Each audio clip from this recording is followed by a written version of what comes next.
a good place now. You are listening to Perspectives with Ashley Burgess. Welcome back live to Live Your True Life Perspectives, and I'm your host, Ashley Burgess. On today's show, I'm interviewing someone that I met almost exactly 4 years ago to the day. And it's very interesting when you meet folks that you really connect with and you sense their energy and their sense of duty. And I think that's always very interesting because you can really get a good read on someone that's, they know what they want and they know where they're going. And I think this person is a great interview to talk about not only running for political office, being a sergeant in a police force, his background, what got him there, but then the reasons why he's doing these things. Joining me today live in studio is Dr. Tre Pennie. Dr. Tre, how are you doing today? Doing well. Thank you so much for having me on. Glad to have you on, and I just think it's awesome what you've been working toward. When we met, I guess it was about 4 years ago in a few days, I was impressed by the stuff that you were working on and your direction and your commitment. Tell me more about you as a person and your background. Yes, I'm Dr. Tre Pennie. I'm a doctor of education from Texas Tech University, a U.S. Army veteran, and a 21-year Dallas Police Sergeant.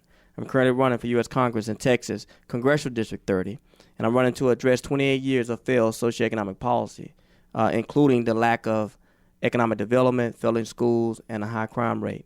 I'm uniquely qualified to address the issues in this district based on my experiences, my background, and my understanding of the dynamics impacting the community. I grew up in the inner city of Houston, Texas. I came up during a time when, police, there was this animosity that existed between the police and the black community, predominantly black community. And to make a long story short, when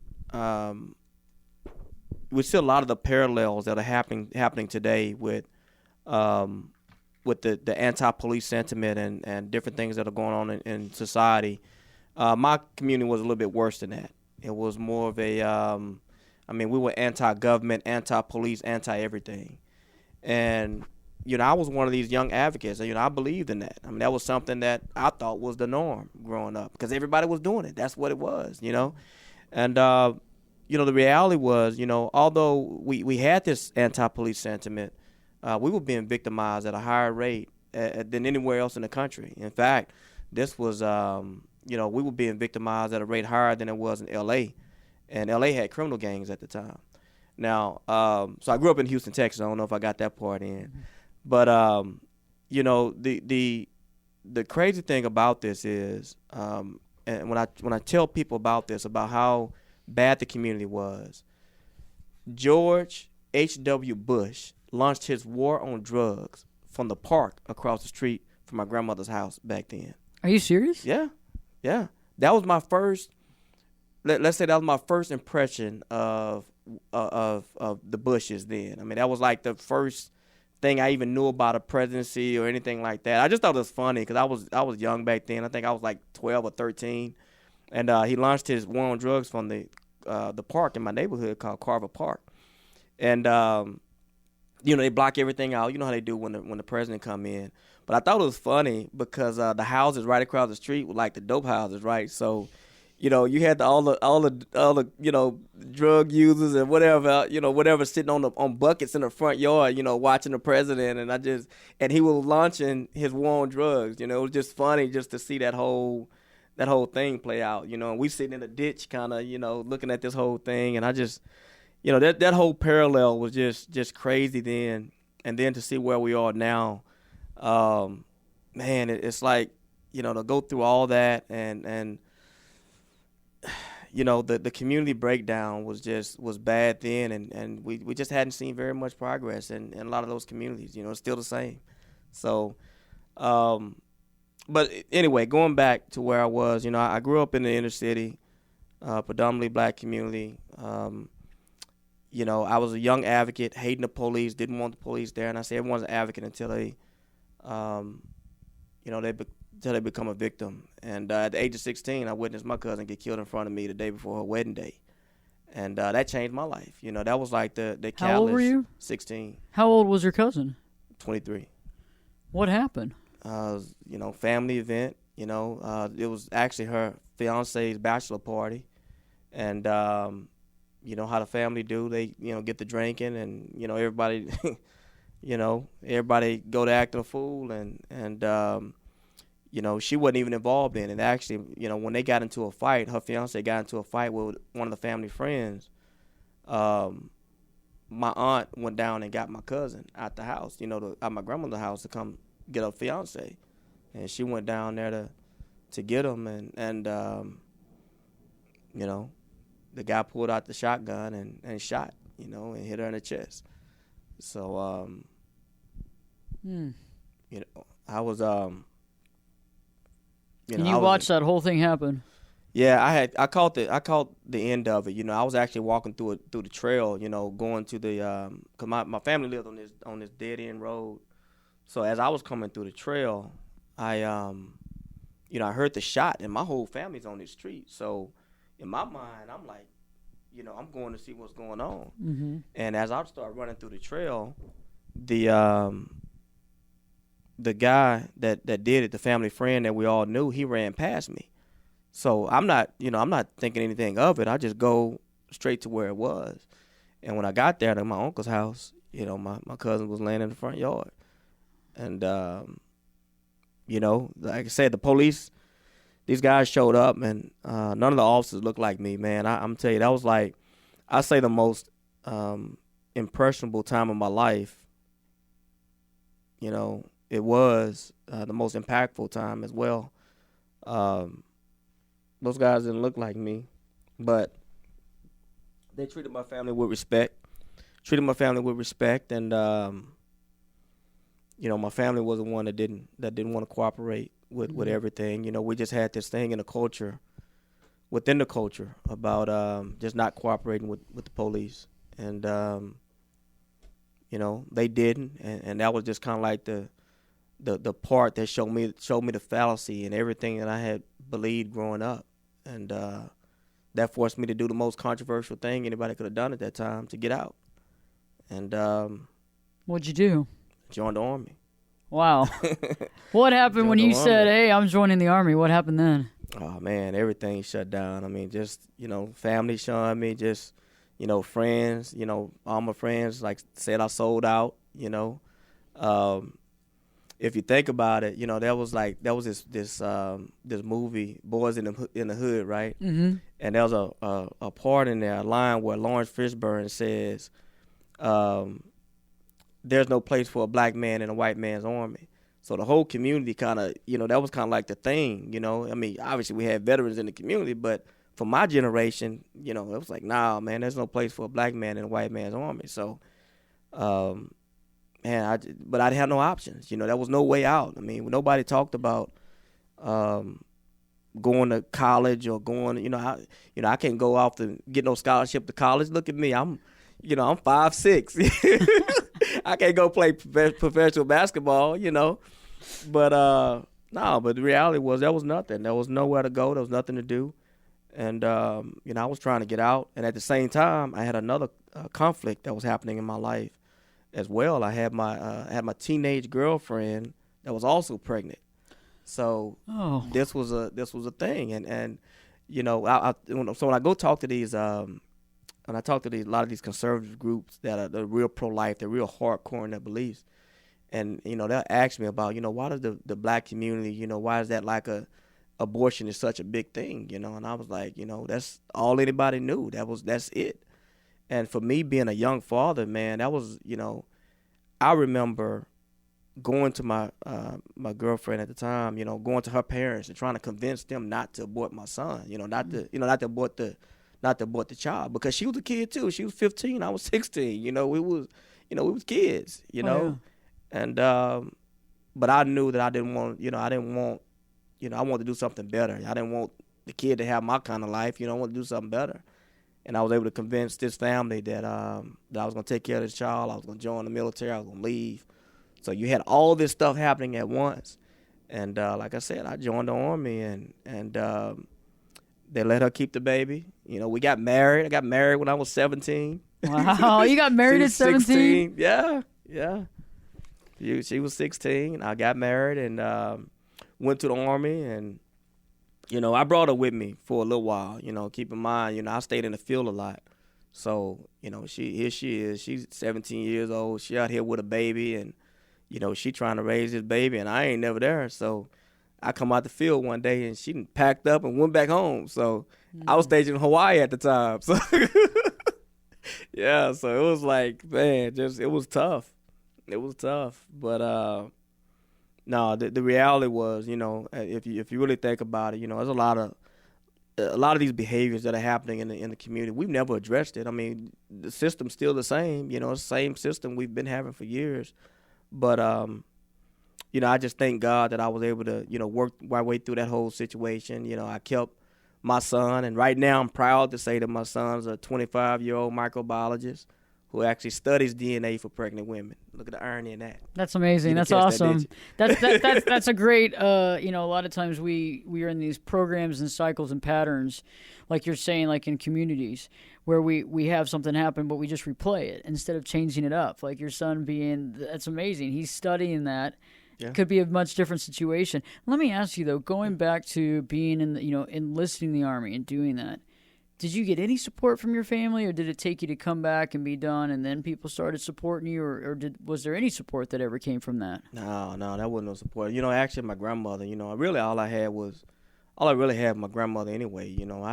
I came from a broken family. Didn't have, my father, and my father was out there in the streets, on drugs or whatever. And my mother, she kind of, she kind of didn't. I was at that age where, she kind of couldn't really control me, so she didn't want me there. And my grandmother was there. She took me. So my greatest influence was my grandmother, and she supported me. She saw something in me that nobody else did. She would always say that I was a special kid and I was going to be something, And, I just wish she could have seen me now, That's awesome. Grandmothers can be so special. And it's interesting, though. It's interesting how it takes a lot of gumption, motivation, and perseverance, though, to do something that goes against the belief system or the programming of how we're raised. Right. Absolutely. And it more so, like I said, there are a lot of these cultural mores in the black community that we, systematically haven't broke through. We just have not. It's just, these are just things that exist, everything from just, our political beliefs or the way that, the worldview, the way that we view things. Everything was all racist, the government's doing this, the government's doing that. It's all the white man this, white man that. But, if you think about it, we were creating a lot of our own circumstances. That was the thing, man, I used to hate. I remember I used to have to go to my grandmother. So back then, the Catholic Church used to be where people would go to get the welfare, get the free cheese and eggs and stuff, Mm-hmm. Man, I used to hate standing in that line. As a kid, I remember doing that. And I used to always say, man, I ain't never, I'm never going to, this welfare thing ain't for me. No way. You got to stand in the line like this. Mm-hmm. So, that had a negative impact on me early on. So I was always looking for a way to get out, man. And I always found, like relief. I've always been somewhat of a smart kid, I used to read just because, it was like that was just something that, that was instilled in me early, just to read, because I didn't have a world, believe it or not, I had never left my community. That's all I knew was what was right there. I didn't even go to the south side I lived on the north side of Houston. I didn't even go to the south side. It just wasn't a thing, everything was like right there. So I didn't really have a cultural understanding or a environmental understanding of what was around me. What was the world like? I just didn't have a worldview. And my escape was really the books, reading about, just reading about some of used to read a lot of the civil rights stuff, that was going on, like some of the revolutionary stuff. So the worldview was I was tapped into that real strong, and that was kind of what was going on in the community. But I would pick up on ideas about self-empowerment and doing it yourself, and how the government trying to hold you down, and I'm like, okay, well, the government's doing this, we need to get out of this then. We need to find a way around it.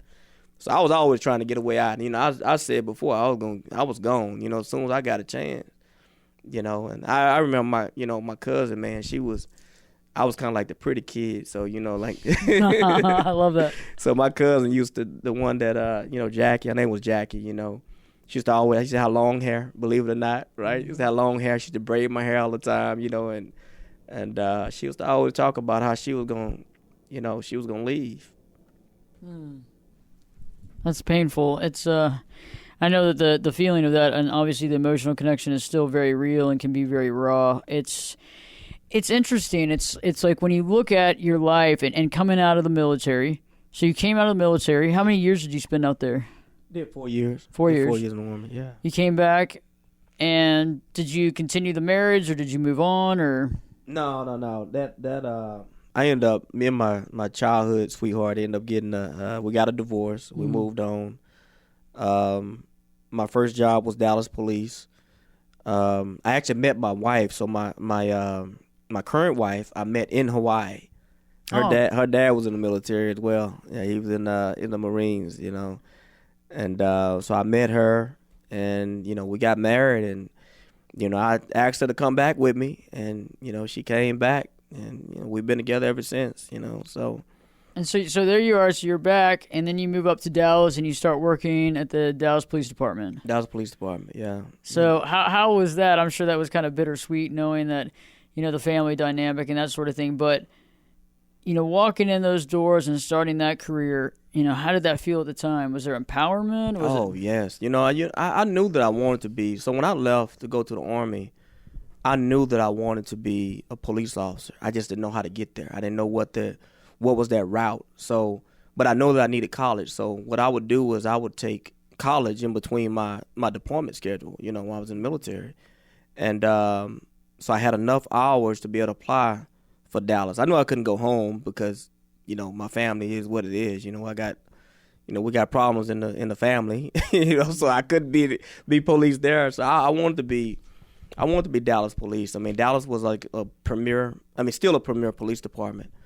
But I wanted to be Dallas Police. I mean, the feds was poaching Dallas back then. I mean, it was really, like I said, top-notch agency. And, I applied, and thank God they selected me. They let me in. I had enough college credit hours, and I jumped in. And that was really about, my experiences early on were very impactful in how I wanted to, have that same level of impact on another community, on another family. What those officers did for me, when that happened with my cousin, I wanted to do that for somebody else's family.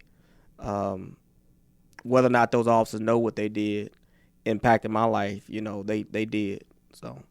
Yeah, so you saw the other side of that whole situation, whereas everybody else was upset or trying to avoid it. You saw how they were trying to help, and that really resonated with you. So how long have you been on the force? You're a sergeant, but how long have you been on the force? 21 years. 21 years? 21 years, yeah. Oh, yeah, 21 years. I've been, like I said, I've been patrol, been at all the stations. I've kind of, I've been a community advocate for a long time, just working to bridge the gap between police and the community, because I understood it. Like I said, a lot of these dynamics that, and Dallas, just like any other agency, at the time, there was we didn't really have a community policing philosophy, like early on. That was like this them against us mentality. That was kind of like what I came from. But I didn't want to bring that to the police department. I wanted to, show people that I came up under, like, hey, this is how we can engage the community. This is how you let them know who we are, and you get buy-in from them. And then later on, like I said, we start seeing the culture change, the policing culture change, to where they start developing those philosophies of community policing, and it's just a lot easier to do the job. It was just easy for me. I mean, I didn't, it was just normal for me to want to love on the community. That's what I do. And so I'm assuming that you've seen so many times, day after day, month after month, year after year, just to give back and to be connected. And I'm sure that it was nice to be a voice of reason, I'm sure, in your situation. And I'm sure you had to overcome situations with dealing with people that were similar to your upbringing, right? And trying to help them to see that you weren't trying to hurt them, you were trying to help them. Right. Yeah, absolutely. But you got to understand, look, you can reach everybody. I don't care who you try. You can be police. You can be the best police in the world. Some people, you just, some people you just gotta take them to jail. They want to go, they just want to go. There's nothing you could do to keep them from wanting to go to jail. You just gotta take them. I just come with it. So, but I try my best to to influence upon other young officers at to try to kind of understand the community. This understanding that culturally there's this distrust, and we got to try to break through that. You break through it by talking to them, trying to understand. You got to be there in order for them to kind of trust the police. And we're just now getting to that point. I mean, you fast forward all these years. I'm gonna say over the last decade, maybe we've really grown a little bit more conscious that you have to engage the public. You can't be them against us type thing. Right. And it's gone well. Like I said. That's why I had a problem with the whole Black Lives Matter movement and the shooting, that whole deal that happened, because Dallas didn't have that type of relationship with the community. You gotta, like I said, we had worked through those kinks years in the past. So to get to that point to where you had this narrative that was going across the country, everywhere else, it just shouldn't have been here in Dallas. There was no way. I mean, there was no reason for us to do it. There was no reason for that type of radicalized protest to happen here in Dallas. Let me ask you, when that all took place earlier this year, a lot of people were talking about how they felt like a lot of it was transplanted and it wasn't a total Dallas movement. Is that your feelings or no? Yeah. No, I think a big part of that was it was definitely organized. We saw it in 2016. I mean, that was when it was really organized, 2016, with the shooting attack, where 5 police officers got killed. Oh, I remember that. Yeah. Back in 2016. 2016, yeah. July I didn't 7th, know that was Black Lives Matter. I didn't know that. Yeah, it was a Black Lives Matter protest. I didn't know that. Was, unfortunately, I saw the wave. This is when I was working on my doctorate degree with Texas Tech. I was already looking at these radicalized trends online, and basically, my research was about mitigating the outcomes of shooting attacks on college and school campuses. So I was looking at how these radicalized groups were basically inciting individuals to violence. Right? They were basically radicalizing young people. Right? With these narratives, these agendas, and they understood. This Black Lives Matter group understood social media. They understood how to manipulate minds with what they were doing with their agenda. And so I'm researching this whole thing. So I saw Ferguson. Ferguson happened. Burned down Ferguson twice. Then move on to Baltimore. And I saw that wave coming here to Dallas. And they were trying to organize a Black Lives Matter protest. And I'm like, no, we don't need to do it. There's no reason for us to do that here. I was reaching out because the church. A lot of people don't know that the Black church helped them organize it. So I reached out to the church to say, hey, don't do that protest here. That's there's no reason for us to do it. We can host a town hall, come in, talk about issues, whatever we need to fix, we'll fix it. And they're like, no, Sarge, they want to protest. They want to do it. So they host this thing, and they do it at night. Now, keep in mind, like I told you before, I got to rewind this whole thing, right? As a young advocate, that's what the radicals used to do with us. They used to have the young people, they organized the protests at night, so the radicals would come out, and the kids can hide in the darkness, the young people hide in the darkness and just act a fool. And you don't know who's who. Well, now I knew exactly what these guys were doing because that's an old tactic, right? So I'm saying, look, if you guys want to protest, why don't you do it at 2 o'clock in the morning? Why you got to wait until 7 at night to do it? And they knew what was going to happen. So when the shooting attack happens in Dallas, 5 police officers get killed, you got all those guys that step back like, whoa, I had nothing to do with that. No.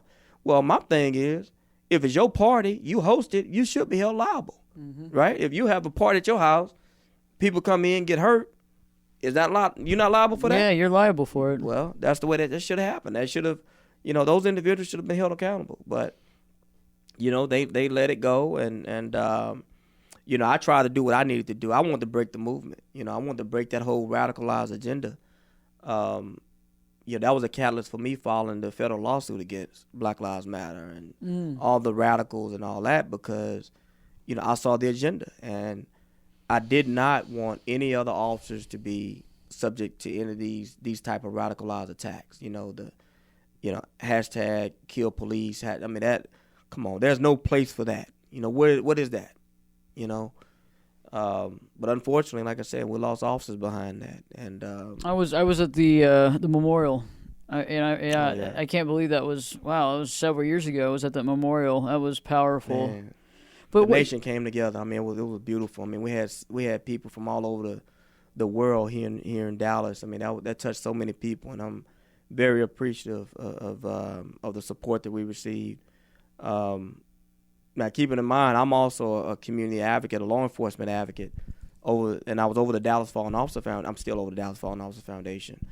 My foundation is involved in relief efforts for fallen officers and officers killed in line of duty, and that just threw me right in the mix of this thing, and it was just very impactful. But it's if you think about it, the government didn't do what it was supposed to do as it relates, and that's why I'm going to talk about this in a little bit politically. Why I decided to go do some of this, because the government didn't do its role. It didn't. It never addressed these radicalized agendas. It never addressed the fact that social media is able to be used to attack American interests. None of that stuff got none of that stuff got addressed. The DOJ didn't do its job. The Congress didn't do its job in regulating these platforms, and the courts. The courts didn't want to do Congress's job. So, that's why I'm here today. We actually did a bunch of interviews. I did a bunch of interviews on the show at that memorial service. It was very impactful and sad that we had to get there, and also kind of sad that nothing came out of that in a different way. But I think you're here to try to change that. And so let's talk about that. Let's segue a bit, because now besides being a sergeant at the Dallas Police Department, you're running for U.S. Congress. Yes. Wow, that's a big undertaking. Definitely. You know what? And I did it specifically in this district that I had a connection to. So if you think about it, there are 435 U.S. House seats. 28% of them are majority minority districts, right? So approximately 121 of them are majority minority districts. These are districts that politically, as Republicans, we talk about these districts having being run down, high crime, low economic development, failing schools, those type of things, and they're heavy Democrat-run areas, right? But the reality is, Republicans don't even run in those districts. They don't even try. They have no infrastructure. There's nothing. So when I decided to run, I couldn't get support from either side, from Democrat or Republican. Nobody wanted to see me there. But I had a connection to the community. I just feel that I would do. I couldn't run anywhere else. This is like I understand the community. I understand the interests. I understand what's not only being who I am as, a doctor of education, a military veteran, 21-year Dallas police, a community advocate, not just being that.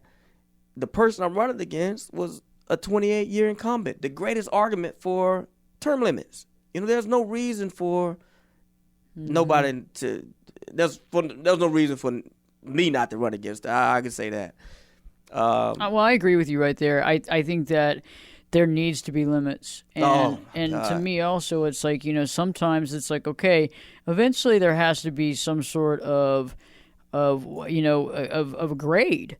I mean, eventually there has to be some sort of a grade. You remember when we were in high school and remember in college, you got your grades in the mail. Remember? That's right. Why can't we get some sort of grade that says, okay, they voted on this, they did this, they made these changes. But it's like, to me, we're seeing people that are going in there and dying in office year after year. And what's changing? Nothing's changing. And you know what, to be honest with you, half of these older career politicians don't even read these bills. They don't read them.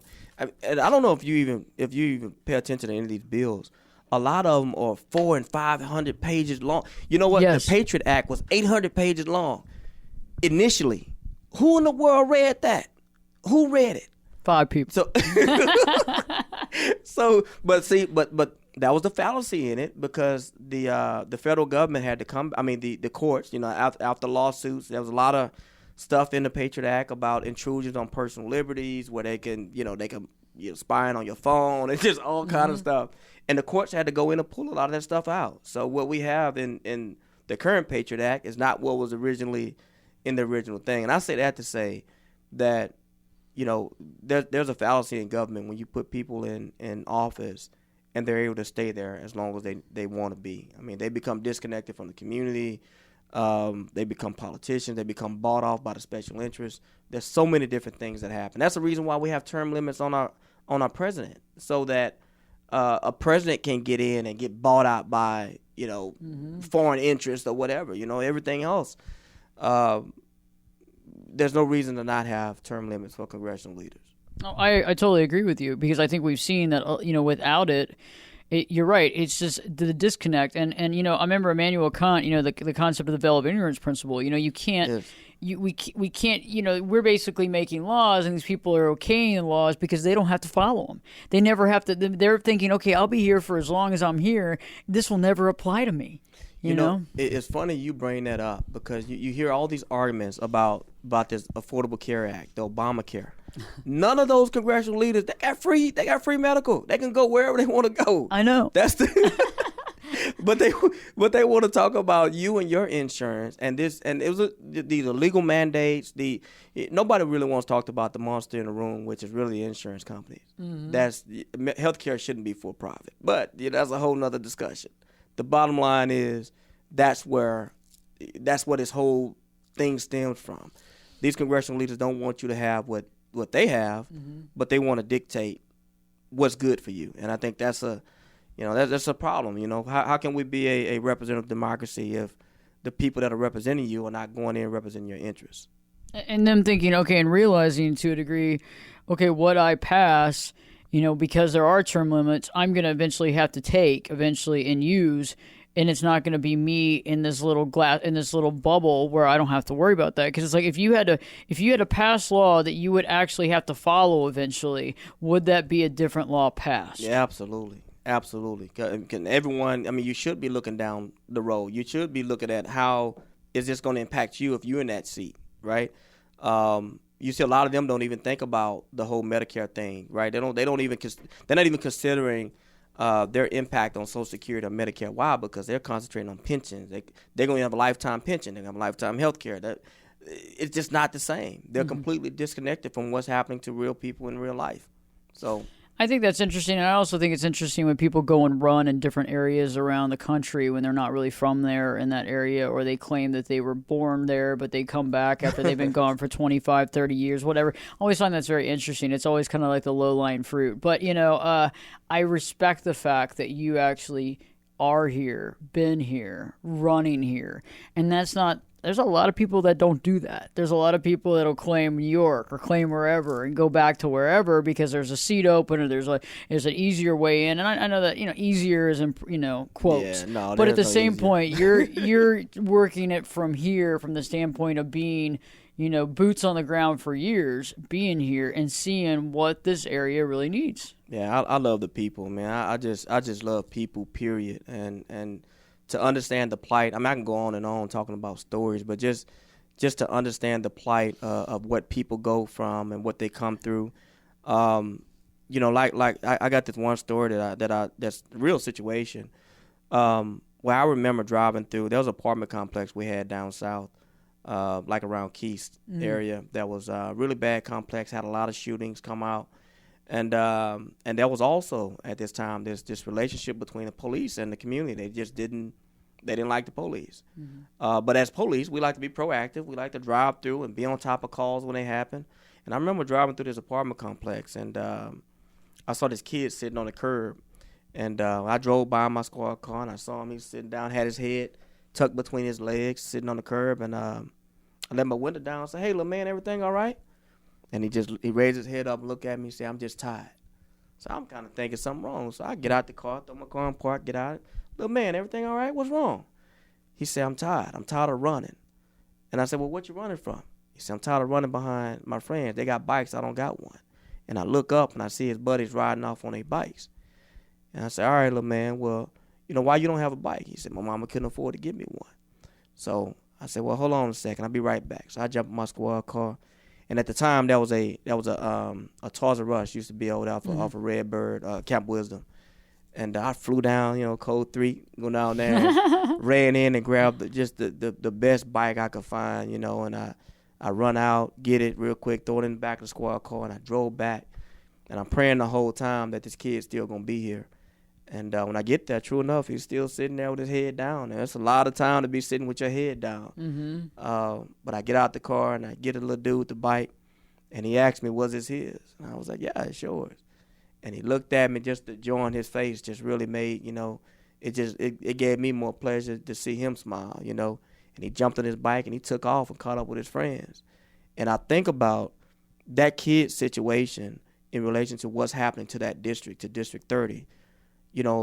District 30 is that kid sitting on the curb. Mm-hmm. Every other district around is taking off, economic development, education-wise, crime, especially as related to crime, they have it controlled everywhere else, but not in this district. There's the highest volume of crime.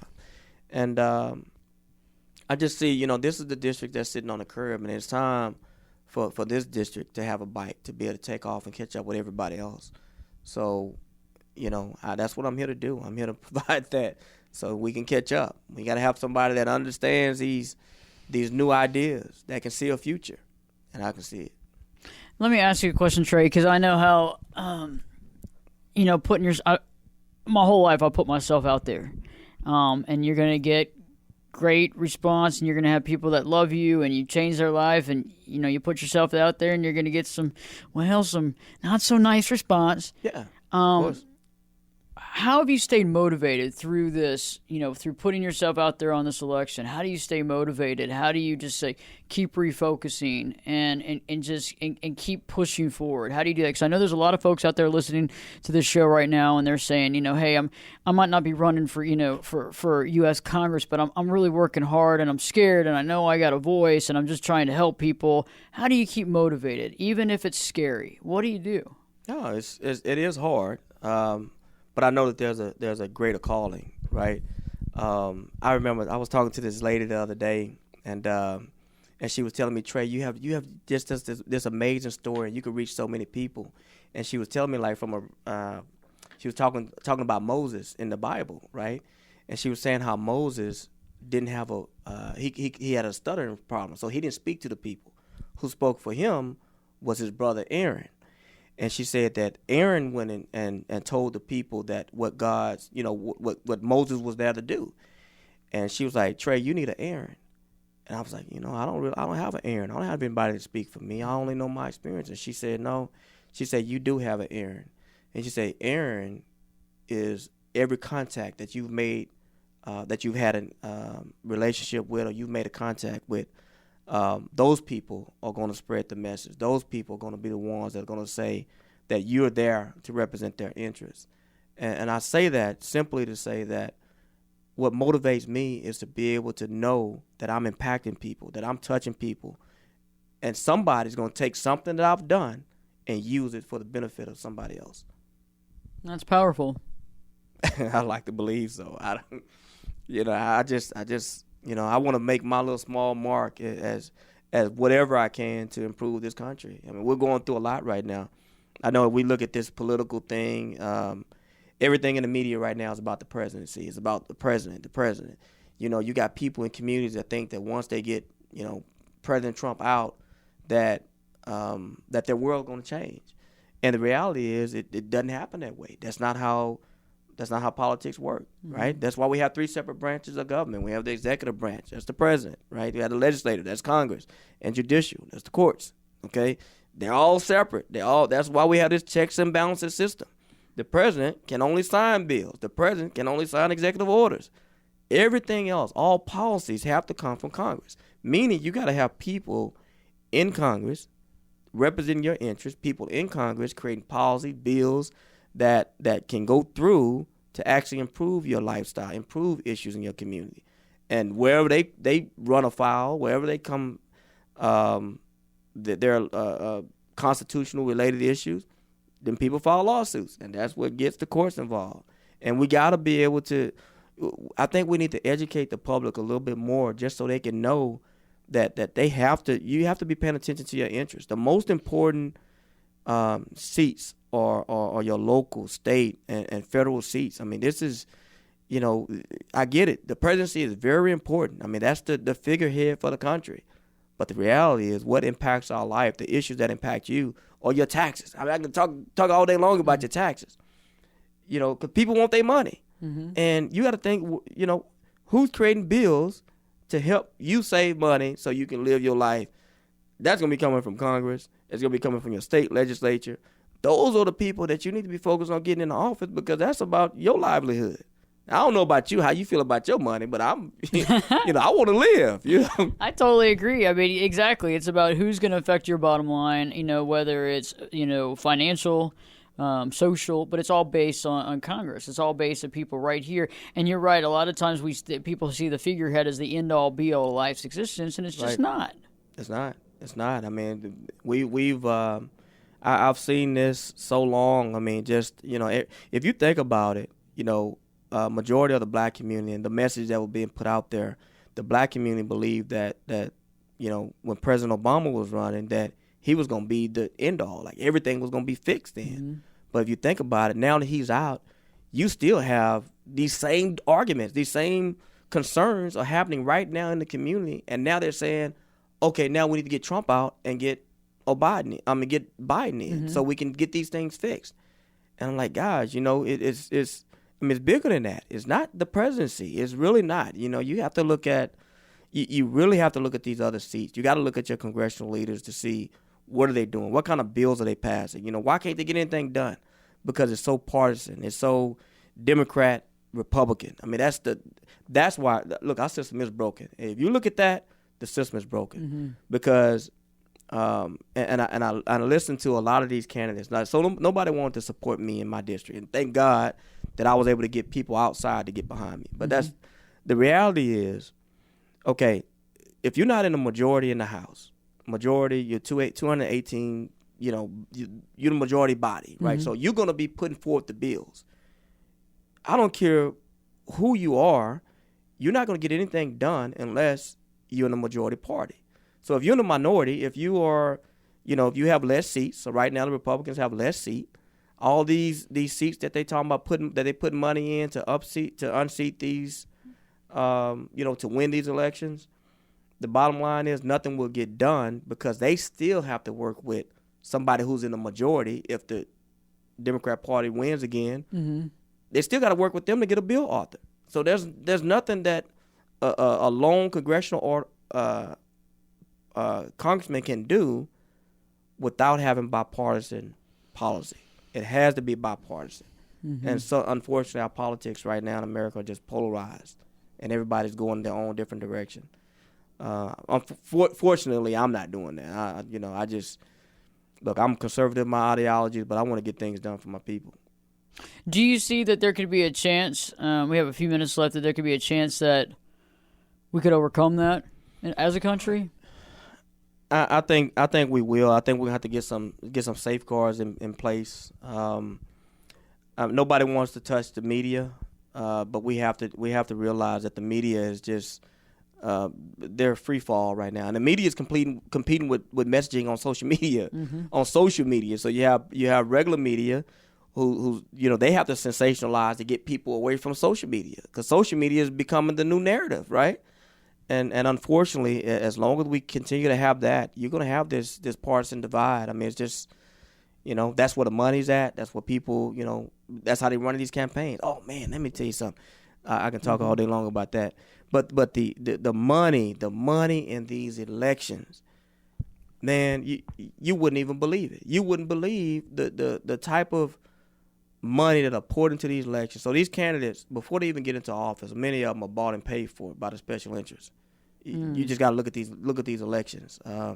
I thank God that I didn't have any I didn't have any of that nonsense going on. No PACs. I didn't do any of that. I got my money from people, individuals. I had over 6,200 donors that supported me, and we've been able to run a legitimate campaign on, nice. $250,000. Nice. So that's just people. That's just people supporting me. See, I just wish, I know we have just a little bit of time left, but I just wish there was limits on spending, limits on investment with these elections. Like, I wish there was only a certain amount of money that could be, and they had to have a CPA and everybody in the background and accountant to be able to validate it. Then I'd love to be able to have a real four-party system. I think that would be awesome. Like a real four-party system. That's what I want, is that I want all people to be able, and like on these presidential debates, this example would be all four parties would be participating, and there would be in the TV, coverage would be the same for each person and all that stuff. But like as far as in the U.S., as far as where you're running, I would love to be able to have it where everybody gets. You can only take in a certain amount. That's your limit. That's it. That's done. And then if you're, and then on TV, everybody gets exact same amount of time. And that's what we do, and you can't get any more money, and there's, the PACs aren't, all that stuff. And that would make it interesting. It would. At that point in time, it's like watching football and knowing that nobody's taking any money in the back end, knowing that it's all legitimate game. This would be a legitimate game at that point. There are some candidates that have raised $8 million already. Now, you tell me what you spent $8 million. I'm in. I see it. I'm in here. I know what takes to run a campaign. And I thank God that I was able to educate myself. But what are you spending $8 million on? What? You just got to ask yourself. What? I get it. Television is expensive. But if you're not running television, that money's all that's just it's just. Where's it going? Yeah, it's people. Just paying people. It's just, everybody got their hand in this thing. Look, I've turned down a lot of so-called strategists from being involved with my campaign because I didn't want to run that. I didn't want to run that kind of campaign. Mm-hmm. Where they're going to take, they're going to raise all this money, but they're taking, 80-90% of it to do what they need to do. And that's our politics have just, we lost control of it. We lost control over politics in this country. Well, I'm praying that we can see a shift. I'm just glad that, you've actually taken the time and care to run, and that's what matters. And I'd like to see you be very successful. And it's looking good. It's looking good. I got some early polling from last week. Okay. And I think this is going to be the race that a lot of people need to pay attention to. It's going to get a lot of people attention because this just so happened to be the race that nobody cared about, but it's going to be the one that a lot of people are going to pay attention to after it's over. And, being involved with that's pretty powerful, That's pretty powerful. You were like, I don't know if I want to be in that kind of deal, but at least, you have to admit it's interesting. But, yeah, I think we're ready, and I know I'm ready to have some folks in Congress that actually care about what we have to say or who we are or how we feel and about the regular person out there, And I think most of the time everybody feels a little small because, certain things apply, don't apply, and, do as I say, not as I do kind of stuff. And I think just that's getting tiring. And I think that's what's having a problem. I think that's where the apathy's coming from, is that it's getting tiring. And I think we're all ready to have a change. And if it begins with you and a few other people that are running, that's a good start. Well, hey, if God say the same, this is going to be it. This is going to be, this is where the change is going to start. This is going to be an opportunity for us to really fix a lot of the problems that we've had in this country. Because, look, I'm going to speak about them. Look, if nothing else, I'm going to write the bill. I'm going to be the one. I'm doing everything I can to put forward legislation to really fix. You can go talk to a lot of these candidates, and I hate to say it, but a lot of them they're so shallow in their thinking. A lot of them are talking from partisan talking points, and it's not really about ideas. We've lost this concept of being idealists and knowing which direction that we want our country to go in. We lost so much control over it, and I think we got to get back to the center. I agree with you. And Dr. Tre, I can't wait to have you back on. I hope you'll come back on. Of course, always. Awesome. Well, I look forward to it. Thank you so much for your wisdom. Okay, much luck, and I've already voted for you, so. Thank you. Thank you so much. And I'm getting the word out too, so thank you so much. Can't wait to have you back on, and let's see what happens. I'm gonna pray that things work out perfectly. Amen. Thank you so much for having me. It was a great show with Dr. Tre. He will be back on Live Your True Life Perspectives right after all this is done. On the back end of here, we can have a great conversation again. And, these are just thoughts to think about. I know a lot of you are feeling apathetic to the situation. A lot of you are feeling like you're not heard. You might feel like, well, it just seems like everything you say is going on deaf ears. Well, if we can get some new folks in there, if we can get some people that really care about what we care about, just to listen, just to begin the conversation, we can make changes on this planet. We can make changes where we are. And that's what's powerful. So I hope that the show has resonated with you. Please share it with your family and friends, and anyone that also needs to be motivated and pushed to believe in their own value, because that's exactly what Dr. Tre is doing. He's pushed himself, he's motivated himself, and he's doing amazing work just like you are. Stay tuned. Live Your True Life Perspectives with your host, me, Ashley Burgess, will be back in. I'll be back this time. You know it. I'll be back this time in 3 shakes.